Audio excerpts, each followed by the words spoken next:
Hello there, welcome to Granada Reports. We're live with the latest across the northwest. Hello there, on the programme this evening.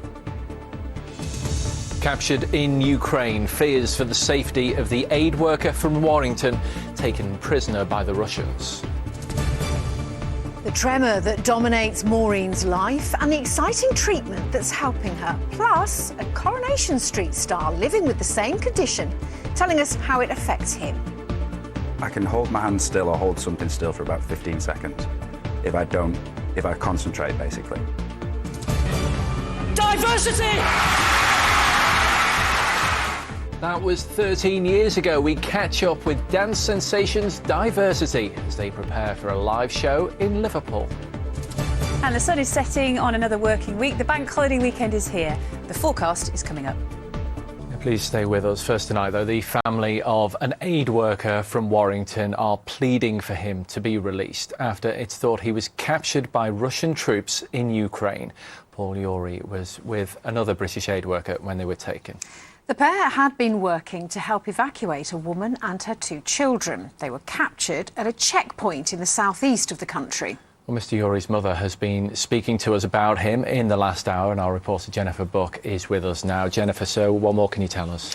Well, Paul Urey is 45. He's from Warrington. Now, we understand that he was captured along with another aid worker, Dylan Healy, as they were on their way to help a Ukrainian woman and her 2 children to try and escape.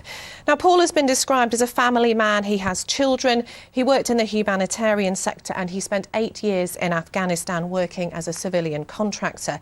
His mum lives in Preston and she told us that she hasn't spoken to him since Monday or had any contact with him since Monday, which is very unusual because he always keeps in touch with her.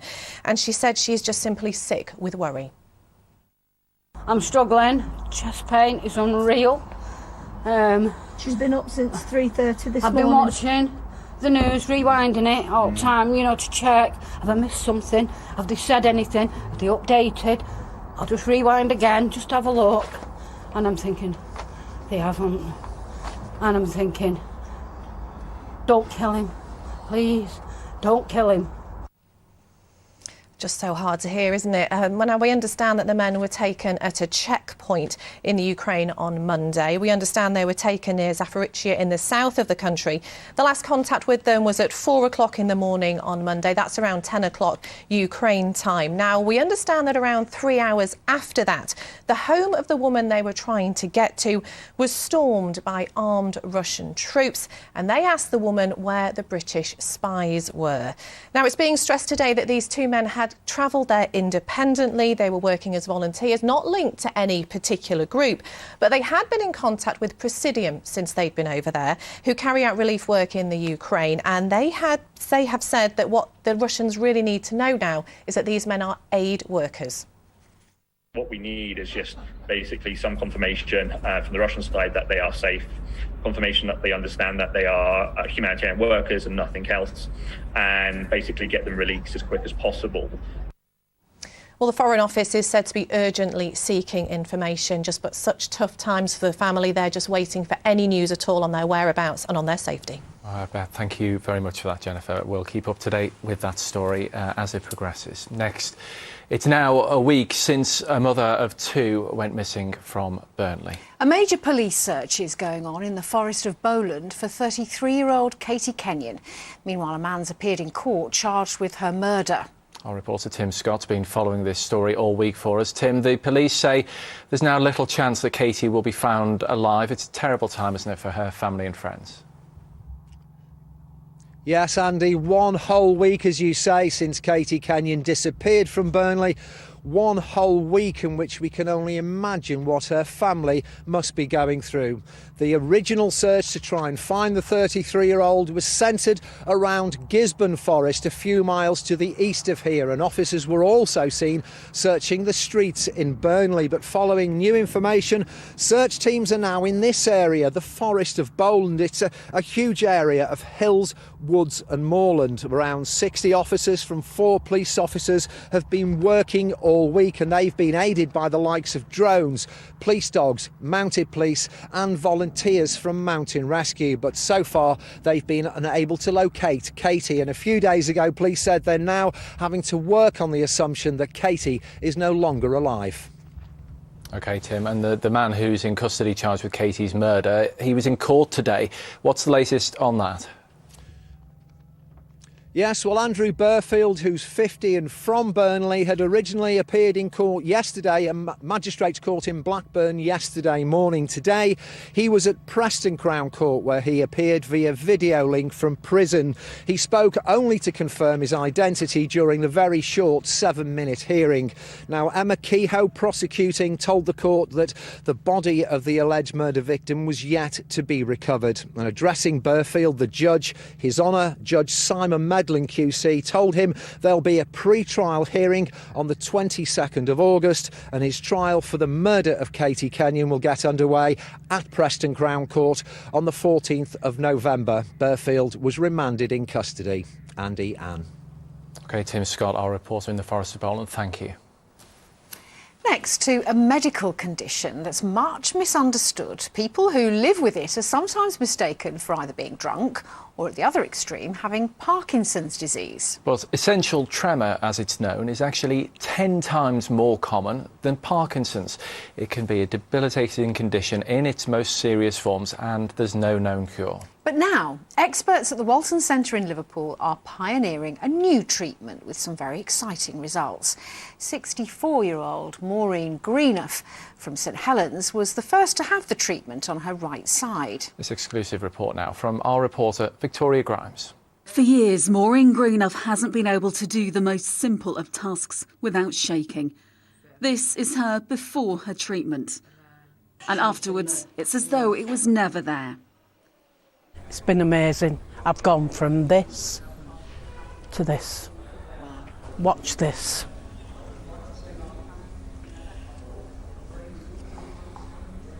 Wow, that's incredible. I can hold things, I can do things. It's like a miracle. Even just going for a drink and getting a teapot and pouring it in the cup was embarrassing, because it just kept going, and I had no control. I think that was the worst part, that I didn't have control in it. Shall we just have a quick look at your hands? Can you hold the right hand up there? And let's just compare it with the left side if you can. Essential tremor is a neurological disorder which causes uncontrollable shaking. It affects around 1 million people in the UK. But now, thanks to a new non-invasive treatment at the Walton Centre in Liverpool, there's hope for sufferers. Yes, we had difficulties treating the problem because medications don't work for around half of the people. And traditionally we had an operation called deep brain stimulation, where we put electrodes in the brain and stimulate the brain. But many people don't like the idea of having electrodes placed in the brain. We hit a ceiling in terms of how much we can offer them, and we often used to feel extremely sorry for the patients and feel helpless. But now this treatment is, hopefully it is going to change all that, really. So this is the actual heart of the machine. This is the helmet. Mr. Jibril Osman Farah performed the procedure on Maureen. It uses ultrasound and an MRI to target and heat the part of the brain causing the problem. Ultrasound will create a small burn, and the MR scan will be utilized like a road map, like a navigator. And the area that we are burning to control the tremor is part of the circuit of the movement and of voluntary movement. And by burning that specific area, it's possible to control essential tremor, but also Parkinson-related tremor. Well, it's in here that the treatments take place. We can't go in, obviously, because of the very, very strong magnetic fields in there. But essentially, this piece of kit is the second one in England, but it's actually the latest technology, the newest innovation. And it's going to make a huge difference to the lives of patients across both the Northwest and the whole of the country. It stopped that embarrassment. It stopped the shame of it, because that's what I felt. I felt ashamed. I feel like I've got some life back. When you go from this to this, it's a miracle. Maureen's hoping she'll eventually be able to have the treatment on her left side as well. If it's worked on me, well, all I can say to people is, it'll work. It works. You know, it is life-changing. In the future, it may also be used to help patients with Parkinson's disease. Its availability here at the Walton Centre will change many lives and bring hope to countless more. Victoria Grimes, ITV News, Liverpool. Well, it really is quite something, Maureen. Yeah, she says it's a miracle, doesn't she? And it looks like a miracle, doesn't it? But it's just down to the hard work of people at the Walton Centre. Such a great example there. Well, earlier we spoke to Coronation Street actor Rob Mallard, who plays Ken Barlow's youngest son, Daniel Osborne. He also lives with the condition and told us how it affects his daily life, and particularly filming for the programme. I can hold my hand still or hold something still for about 15 seconds if I concentrate, basically. So what I have to do in the rehearsal process is just build that in to what I'm doing and talk with the camera guy and be like, you'll be off me at this point, or you'll be up here by this point, so that my hand, if it starts to shake, it's not obvious. But there's a lot of things now that we use mobile phones in the show, and the camera will zoom in on the phone and you'll see whatever the other character said to another one. That's the hardest. Holding the phone still is the hardest. So a lot of the times now they have to get a tripod out and then zoom in very close on the phone, and I have to rest my hands on top of the tripod and then get the shot like that, and that's usually the bit that takes the longest. Yeah. And funnily enough, it was noticed when you went on This Morning back in 2018. Tell us about that. Yeah, I went on with Lucy Fallon to talk about storylines, basically. And if you get, because it's all attached to your nervous system, so any sudden burst of adrenaline, if you've got a tremor, it will exaggerate it.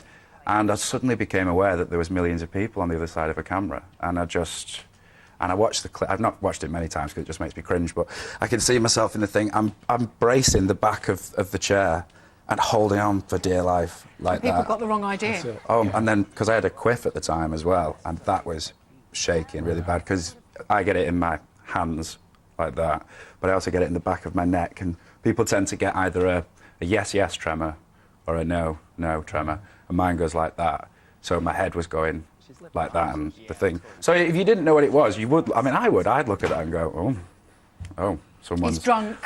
Yeah. So you went back on the show, didn't you, to talk about it publicly a couple of months later? That was brilliant of them to let me come back on to do that, because, and I think I said this at the time, it was an unnecessary spotlight that I felt was thrown on me, and then suddenly I could see a way of turning it to an advantage. So if this attention is going to come my way, I might as well make something useful out of it. And so, yeah, I went back on to just talk about what it was and sort of come out, as it were. So you must be really buoyed up by news from the Walton Centre about the treatment.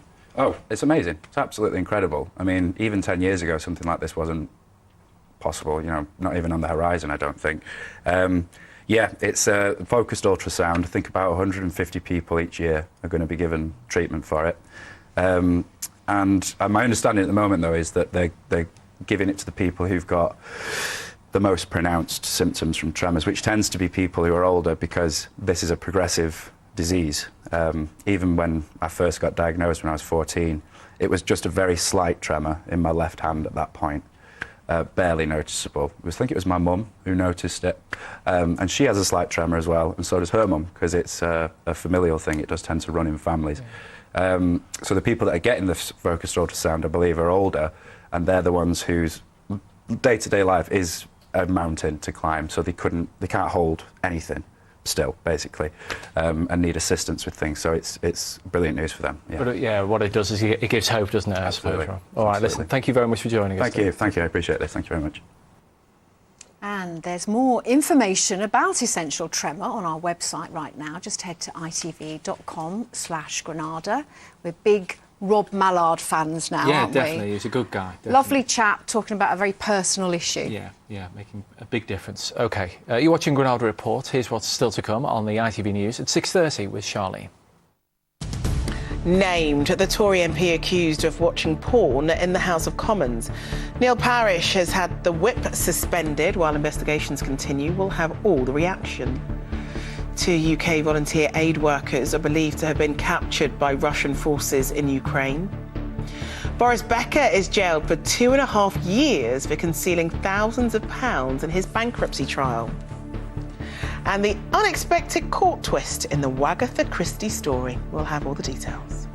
So join us for those stories and so much more at 6:30.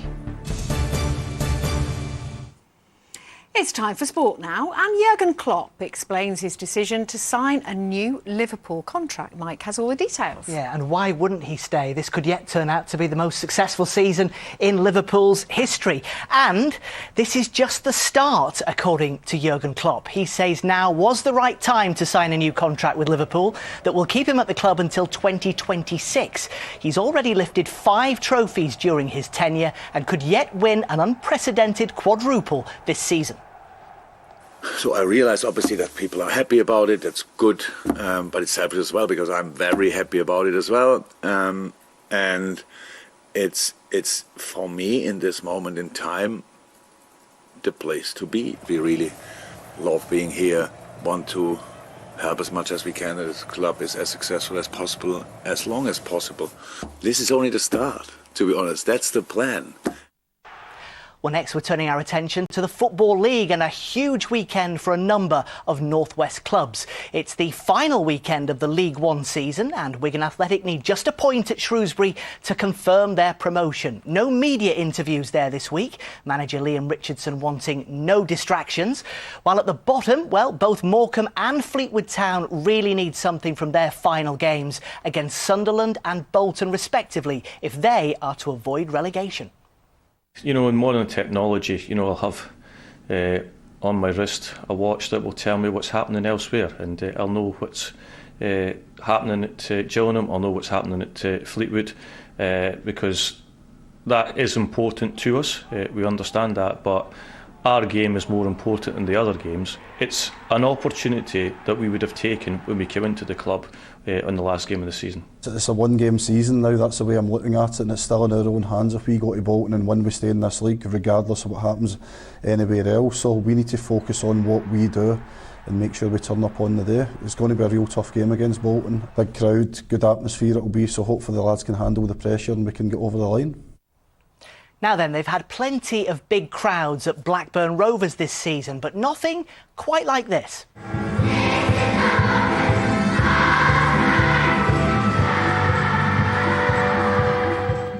Last night, 4,200 children from more than 100 Lancashire schools held a concert inside Ewood Park. Another 6,000 were there to watch it. Among those in the crowd was Rovers star Ryan Hedges.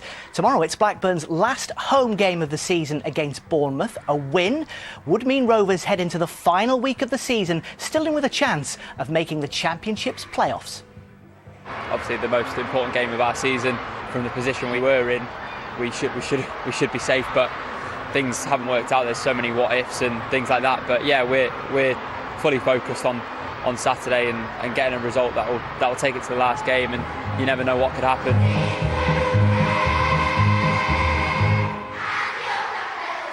Let's Go Sing is a primary schools singing project that goes on throughout the whole of Lancashire to encourage children to learn to love music and have a performance opportunity that they will never forget. They'll never forget walking in through that Rovers gate and going, wow, the stadium's amazing, I'm going to be performing here later.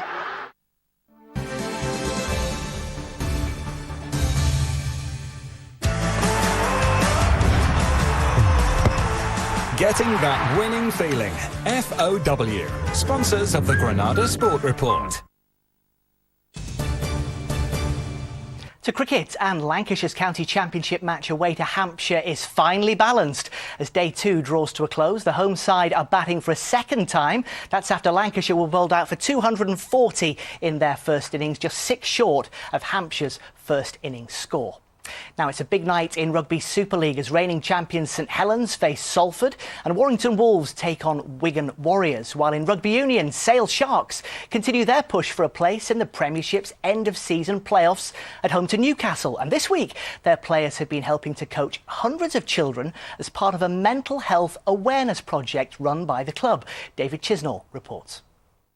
Go in the middle, go in the middle. A Manu masterclass. Get it to space, get it to space. In playing rugby. Score, lad! Yeah, good try. Sale and England star Manu Tuolangi has been passing on tips from the top to 450 children who took over the Sale Sharks training ground this week. Great try, great try. Manu, how was that with the kids? They were really enthusiastic. It's brilliant, mate. Just coming in this morning, there's about 400 kids here. And you know, the energy, I was saying to the lads, 400 kids and their energy is like, you know, it's a different level. Their battery charge different from us. But, you know, I love it. 4 hours enough.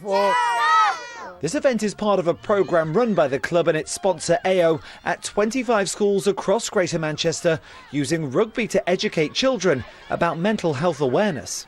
I never played it before and I found it really fun. We did like about our mindset and what makes us happy and things. And we played rugby and learnt different things like doing tag rugby. So does playing rugby make you happy? Yeah. How nice is it that you can actually get out, get playing sport again? Very, very nice. How much did you miss it? A lot. What is it you miss about it? When you... Seeing my friends and just being active. It's been great to introduce them to rugby.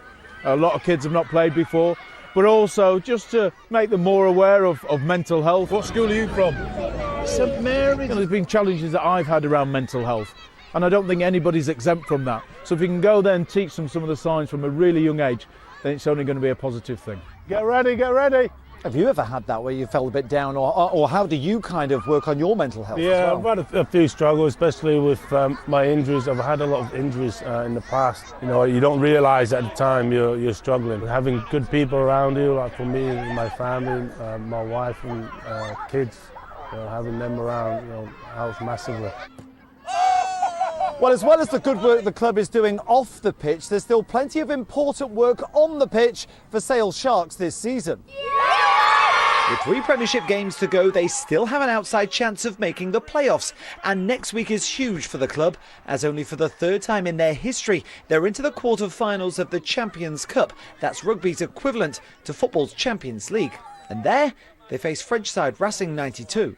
Playing against, you know, a quality team in a different country is huge. And it's such a prestigious competition, probably something that this club hasn't really fulfilled its potential yet with. So yeah, no, it's really huge, and you know, hopefully do one better than last year. Big names like South African World Cup winner Faf de Klerk are leaving Sale at the end of the season. The players hope to give them a memorable send-off, just like they gave these children a day to remember. David Chisnell, ITV News, Carrington. Yeah, Sale doing some great work in their community there. That is your sport this evening. Mike, thank you very much. Yeah. Sure. Hello to all those children at Blackburn Rovers as well. We tried to film all of them. We tried to get everybody in. Yeah, definitely. They've lifted our Friday night. They won't forget about it, definitely. OK, next. This is going to make you feel ancient, but it is now 13 years since the dance group Diversity dazzled us by overcoming the odds and overcoming Susan Boyle to win Britain's Got Talent. Yes, and since then, there's been a BAFTA, babies, and now there's a book. And they're currently on their biggest ever tour of a staggering 78 dates. Our entertainment correspondent Caroline Whitmore caught up with them during their rehearsals for their show tonight at the Liverpool Philharmonic Hall. The winner of Britain's Got Talent 2009 is Diversity! Perry, goodness me, that was 13 years ago when you won, and you were just 13 yourself. Yeah. I remember him flinging you around. Does it seem that long ago? Do you know what, it's kind of whizzed by, hasn't it? It's crazy, we've kind of been like, we're in this whirlwind now, it's all nuts, but it's nuts to say that we are 13 years on, like you just said, but we're, on an 80-date tour, which is absolutely ridiculous. They're like sold out every day and you're getting this crazy response from an audience, and we're still living the dream, man. It's so cool. You are living the dream, and you're here tonight at the Liverpool Philharmonic Hall, and you're here tomorrow night as well. Like you say, 80-date tour. I just need to lie down thinking about that. You're going to be shattered, Perry. Do you know what? Just think, we'll take every day as it comes. All right, we'll have a good show today and then we'll think about tomorrow's. Yeah. Because you're in Manchester next week, aren't you? Yes. Yes. Manchester, we're all over the place. Come check it out. All over the show. Now, you two, the Banjo Brothers, you've been writing a book. Yeah, you can go away. Yeah. We've done with you now, Perry. Go on. Yeah, so we have got a book out, Fly High Crew, The Green Glow, children's book. Super, do you know what, it's just super cool, super fun to do something different. I think the idea, we kind of always wanted to do something like that together, right? But the lockdown provided, I think what everybody had, time. Do you know what I mean? Everyone was stuck at home, nothing to do. So I felt that kind of felt like the right time to actually start the project. And, you know, it's been out for a while. The response we've had has been wicked, so fingers crossed, you know, looking at another one very, very soon. Ashley, last year you won a BAFTA, amazingly, for the Black Lives Matter performance on Britain's Got Talent. Let's just remind ourselves of that performance. But while we all were hidden under orders of the Prime Minister, people dusted off their instincts and noticed something more sinister. Another disease, deep-rooted in our system. Fear, hate and ignorance, but racism was the symptom. Can you believe it's been a year since that and all the complaints, and then you won a BAFTA at the end of it? Yeah, not really. Me and Jord have had the privilege of, like, you know, being able to go around and promote and remind people that, you know, they need to vote for the must-see moment this year. And, you know, that being a year ago, and the performance itself being nearly 2. You know, time has flown by, but it just feels incredible to be back out. We're out of lockdown. We're sort of past all that madness now, and we're here on a 80 tour, you know, 80-day tour, which just feels incredible. And we actually do that performance, and we talk a lot about what happened during the show. And honestly, it's goosebumps every night because the standing ovations and the energy and the love from the crowd, it just feels like a really special moment. I've seen exclusive footage of the tour and it looks incredible, it really does. You will all need a lie down though, won't you, after 80 days? We will. A serious one as well. Yeah. How tall are you all as well? she's been wanting to ask that from the start. Good luck with the tour, guys. Thank you so much. Thank you. They all seem to watch, aren't they? Let's get the bank holiday weekend weather now. Here's Joe. Now that is brew weather. And only boiling what she needs. United Utilities sponsors ITV Granada weather. Big up you, sis. Thank you. A very good evening to you. Welcome to the bank holiday weekend. The weather starting fine, of course, today. And if you're out tonight, it promises to be dry and quiet. For most of us, a nice day to come tomorrow. But rain will move in through tomorrow night, giving us a damp day on Sunday.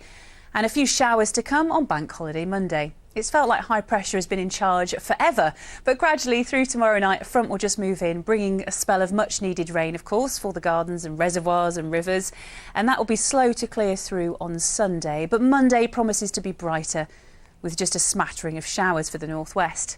Overnight tonight, settled conditions continue. It's a dry night with a gentle breeze. A few shallow mist patches here and there tonight. And temperatures, again, in towns and cities 4 or 5, but perhaps just below freezing in isolated rural spots as we go through the night tonight. Cracking start to the day tomorrow, no doubt, with lots of sunshine around, and the sun will be up at 5:38. Setting at around 20 to 9 tomorrow evening. Chilly for many of us to start the day tomorrow, but blue skies, lots of sunshine, and that's how it should stay for many of us through tomorrow. Into the afternoon, slightly more cloud, and if you're in the Isle of Man, you'll notice patchy rain and drizzle beginning to move in by the end of the afternoon. Temperature-wise tomorrow, 16, maybe 17 Celsius, winds picking up a touch later on, and then that rain will make its way across most places through tomorrow night. It lingers through Sunday, bit of a damp day, but bank holiday Monday should be brighter with some sunshine, a few showers. Temperatures are on the up again, back up to 16 Celsius, 61 Fahrenheit, and Tuesday at the moment looks dry. Have a good one. Bye-bye. United Utilities sponsors ITV Granada weather. 2 sugars, please. Oh, lovely. Now some news about a legendary figure in ITV's weather family, well known to Granada viewers. Yeah, you'll know John Mitchell, ever dapper. He's based at ITV Yorkshire, but he often does our region's weather. He has announced that he's retiring. He's been forecasting the weather for more than 3 decades. Believe it or not, he reckons he's recorded more than 70,000 weather forecasts. Absolutely incredible. And although he works in Leeds, John will always remind you he's originally from Morecambe. Oh, yes. We wish him all the best. Yes, we do. See you soon. Bye-bye. All right, bye-bye.